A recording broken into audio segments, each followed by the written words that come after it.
బీపీఎస్లో అక్రమాలు, భవనాల క్రమబద్ధీకరణలో అవకతవకలు 2025 ఆగస్టు తర్వాత నిర్మించిన వాటిని కూడా రెగ్యులరైజ్ చేసేందుకు జీవీఎంసీ సిబ్బంది ప్రయత్నాలు చేయడం తీవ్ర దుమారం రేపుతోంది. నిర్మాణదారులతో అధికారుల బేరసారాలపై ఫిర్యాదులు రావడంతో ఏసీబీ రంగంలోకి దిగడం విశాఖలో హాట్ టాపిక్గా మారింది. అక్రమ నిర్మాణాల క్రమబద్ధీకరణ తీరు. తూర్పు జోన్ వెంకోజీపాలెం పెట్రోల్ బంకు నుంచి ఎంవీపీ డబుల్ రోడ్డుకు వచ్చే మార్గంలో ఒక కమర్షియల్ బిల్డింగ్పై అక్టోబర్లో అదనపు అంతస్తు నిర్మించారు. దీనిని ఆగస్టు కంటే ముందే నిర్మించినట్టు చూపించి దరఖాస్తు చేయగా టౌన్ ప్లానింగ్ అధికారులు సిఫారసు చేయడం చర్చనీయాంశమైంది. పెందుర్తి జోన్ బీపీఎస్ కోసం వచ్చిన దరఖాస్తుల్లో 20% పైగా గతేడాది ఆగస్టు తర్వాత జరిగిన నిర్మాణాలే ఉన్నాయి.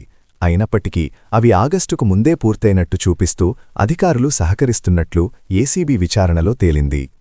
జీవీఎంసీ గుర్తింపుగల ఎన్టీపీలు, లైసెన్స్డ్ ప్రైవేట్ టెక్నీషియన్లు, టౌన్ ప్లానింగ్ అధికారులు కుమ్మక్కై బీపీఎస్ను పక్కదారి పట్టిస్తున్నారనే ఆరోపణలు వస్తున్నాయి.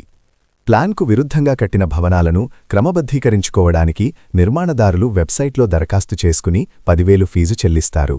అధికారులు క్షేత్రస్థాయి తనిఖీలు చేసి అపరాధ రుసుముతో కూడిన డిమాండ్ నోటీసు జారీ చేయాలి. కానీ కొత్తగా కట్టిన అంతస్తులను కూడా పాతవిగా చూపిస్తూ అక్రమాలకు పాల్పడుతున్నట్లు సమాచారం.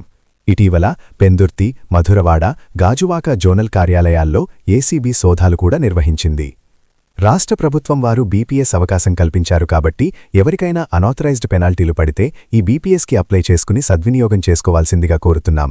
దీనిపై పూర్తి వివరాలకు సీసీపీ, డీసీపీ లేదా ఏసీపీ అధికారులను సంప్రదించవచ్చు అని సంబంధిత అధికారులు తెలిపారు.